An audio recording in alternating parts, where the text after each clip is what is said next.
What's going on, guys? Andrew Piluk Hockey here, back again with another video and a little bit of a different setup here. I'm trying some new things out. I'm going to move some stuff around here, but we need to talk about what happened with the Toronto Maple Leafs and the Boston Bruins, and more specifically, Timothy Liljegren, who is now on long-term injured reserve, and the play that Brad Marchand made. And it's just terrible the way that the media is trying to spin this and how people are looking at it, and it just goes to show you that there is still issues with the way the game is officiated, and there's still ways that the media is spinning things and whatever that doesn't make a lot of sense. I'm going to try to touch on a lot of different things here. So if you're new here and you're a Leaf fan like myself, make sure to like this video and subscribe. Join the squad. I'd love to have you guys here. I make tons of videos regarding the Maple Leafs, and this one is going to be no different. This time we're just going to be having a discussion video. So we all know what happened, right? Timothy Liljegren now has a high ankle sprain. Sheldon Keefe is saying that he's probably going to be out a very long time, which does make sense. These ankle sprains can take forever to come back from.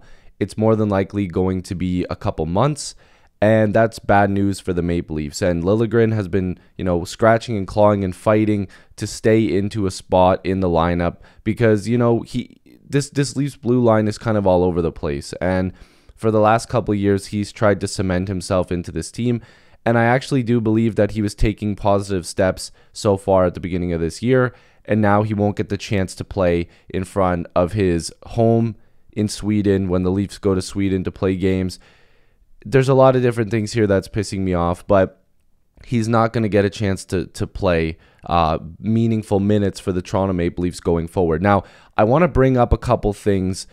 First of all, the play itself. Now, before I get into a rant, because I know I'm going to, there's a lot of things that are going to come off of this. First of all, there might have to be a trade. The Leafs are going to have to do something because the depth that they have on their blue line, being Benoit and Lajoie, is not really great depth. They're going to have to do something here. I don't care what anybody says. They need to make a move, and this blue line needs serious work. Now with Liljegren out of it, it needs even more work. It's a very, very scary, terrible blue line right now. I hate to say it. The Leafs are a very mid team. We'll get to that in a second. But if we're just talking about what happened, the Leafs and Bruins, they were playing a pretty good hockey game. A little bit of a back and forth game. The Bruins and the Leafs always put on good hockey. Now, I'm just going to say this. I'm sure there's going to be Bruins fans clicking onto this video. I don't hate your team. I happen to like a lot of players on that team, and if somebody told me that Brad Marchand would be on the Leafs and he would be a pest to other teams and he would be our pest, I would love Brad Marchand. Like, the guy is an excellent hockey player. Patrice Bergeron, man, he's given nightmares to the Leafs before. I'm glad he's retired now because he won't give any more of these crappy memories to the Leafs, but I respect him. I think he's great. Pasternak, their goaltending is great, so on and so on. And what really pisses me off is that that's kind of what one of the media spins here is. Oh, of course it's Leaf fans. They're crazy. They think everything is bad. You guys need to rewatch this play as many times as possible and try to tell me that this is not, one, a penalty, and two, on purpose. That is very much a play that could have been prevented. You go in there for a puck battle with your body. Players know that if they use their stick, it's more than likely going to result in a penalty, or it's going to result in an injury like that. Now, as somebody that played hockey at a decently high level for a long time, and again, of course, people are going to be like, oh, here he goes again, saying if you didn't play hockey. No, I've had experience watching players, like, as close as I am from my chair right now to the wall in this room, seeing somebody crash head first, feet first, shoulder first into the boards from dangerous plays like that. I've had multiple people on my team get carried off on a stretcher in multiple different seasons. I've seen this with my own eyes. I've watched what's happened, and I've heard the screeching pain from watching these guys try to get up. This is a dangerous, dangerous play. And Marchand knew exactly what he was doing when he put his stick in between Timothy Liljegren's legs. Now, do I think he meant to injure him? No. But do I think that he knew what the consequences would be? Yes. Brad Marchand's not stupid. He's an all-star, elite hockey player. He has great hockey IQ. He's an all-around player. But one thing that he's always done is gone a little bit too far in certain situations. Like, we can't forget that this guy literally licks people's faces. He's done this so many times. Like, there's no line for him. He crosses the line all the time. Like, stop kidding yourself. He does it all the time. And I'm not saying he's the only player to ever do that. Hell, there's probably been Leafs that have done that multiple times. But in this situation and in many other situations, Brad Marchand has put himself in trouble. And this is one of those situations. But the league will do nothing about it. Do I think it's suspendable? It's borderline. Do I think it was a major penalty? Yeah, I do. I don't care. Like, again, don't come to me with this BS that it's not a major. Because if this was the other way around, you would think so. This is intent. He knew what he was doing. You don't need to use your stick in that situation like that. You have to use your body. And if you're going to use your stick, you're not throwing it through his legs. You're wrapping it around. And then, of course, that might also result in a penalty. Like, there's no way of using your stick there that doesn't result in a terrible accident or a penalty.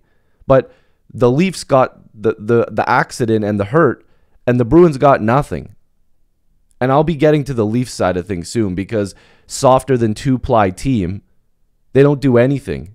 Like, I was one of the suckers that thought bringing in these tough guys was going to do anything. It actually made them softer. Like, this team is worse than last year in terms of toughness, which is crazy. They're a lot softer, which sounds ridiculous with the guys that they've picked up. But this Liljegren injury is a high ankle sprain. Marchand knew what he was doing. Wes McCauley is the worst official in sports, not just hockey. The guy is a dirtbag. He's the worst official in sports. I'm sorry. He literally does not know how to do his job. And he has personal issues with Sheldon Keefe, which you can look up. There's a lot of stuff. There's a lot of skeletons in the closet with that situation. Look it up. You'll find out what's going on between Sheldon Keefe and Wes McCauley. There's a lot of things there. There's a lot of things. So he already has a grudge with the Maple Leafs. More specifically, Sheldon Keefe. They've got some history there. It's a conflict of interest. I think that it's so stupid that he's allowed to even officiate Leaf games. But it's, and I'm going to get to Sheldon Keefe too in this video. I'm going off. I don't care. I'm not one of these, like, button up your suit jacket and pretend like you have to be nice to everybody guys. I just tell it how it is. Because if people don't like the truth, then that's just too bad for them. But this is going to hurt the Maple Leafs long term. It's going to hurt Liljegren long term. There's no consequences for the Bruins because it's labeled as Bruins hockey. But if other teams do it, it's not labeled as Bruins hockey. It's not labeled as Blue Jackets hockey. It's not labeled as Coyotes hockey. It's not labeled as Leafs hockey. They're not allowed to do stuff like that. But the Bruins are. And it's been like that for a really long time. But besides that, I'm not going to be salty about that. I'm going to be salty about the Maple Leafs. Okay, why did we get Ryan Reeves? Okay, why did we get Max Domi? Why did we get Tyler Bertuzzi? When Bertuzzi, first of all, is just laughing on the bench, like he doesn't care what happens. He's laughing along with Marchand. Reeves, like, no response for the whole night. His first shift back out there, he should have pumped the first person that looked at him.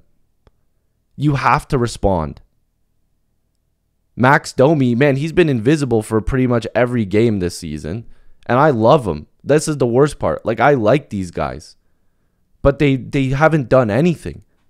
Like, they literally are softer than two-ply. I'm gonna tell you guys a very real story, okay? And again, I'm going back to my personal playing days. First of all, before I even say that story, if I seen that, I don't care if it's the toughest guy in the world, that's my brother laying on the ice. If I seen my teammate, my brother, my family laying on the ice, my blocker is going down that guy's throat. But of course, these guys don't feel that way because they're just collecting a paycheck, right? They don't care about their teammates. And this crap that's coming out about, oh, we talked about it in the dressing room. You can't save him from the goddamn dressing room. You had your chance on the ice and you didn't do anything. What are you doing from the dressing room? Oh, we're talking about it. Great. Thank God. Thank you for talking about it. He's hurt. And you did absolutely nothing. I'm glad you guys know how to talk because you don't know how to hit or fight. It's BS. So back to my story here. My friend got drilled from behind and broke his ankle because of the way he landed, right? There was a guy on my team named Daryl. I doubt he's watching this, but shout out to Daryl. He used to fight anytime anybody would go near me. Like somebody would snow me because I was a goalie. If somebody would snow me, he would pound them, like pound them into the ice because that was his job. He stuck up for his teammates, right? So this guy gets on our team, gets drilled from behind. The next shift, he was a defenseman. He tells the coach, put me on the wing so I can line up beside this kid. He goes out there, lines up beside him. He said some of the most disturbing things I think I've ever heard somebody say to somebody else. And he didn't even wait for the puck to drop. He had everything off and was pounding this kid. Pounding him. They had every referee pulling him off. But it's because he gave a shit about his teammates. The Maple Leafs don't give a shit. They only care about the goddamn money. And until they show me otherwise, that's what I'm going to believe. Because it sounds ridiculous. It is ridiculous. But that's all that I believe. Collect a paycheck and go home. No response. No brotherhood. No family. You just watch him get taken off the ice. Who cares? It's BS. Stop with this. Oh, I hated everything about it. Sheldon Keefe needs to get fired, okay? And it's not just because of this situation. This isn't really his fault. I'm talking the way that this team is playing, but that's a whole other video. And again, I like Sheldon Keefe. I've defended him multiple times. But now there's no defending this guy. And it's not about this situation. I just had to throw that in there because that was his quote. I hated everything about it. Then why didn't you send Domi, Reeves, Bertuzzi out there the next shift? Like, what are we doing here? Like, what the hell are we doing here? This team is 2-ply Charmin extra soft. My 7-year-old cousin would have fought. It's ridiculous. It's absolute horseshit. Start defending your teammates. Charmin soft Maple Leafs.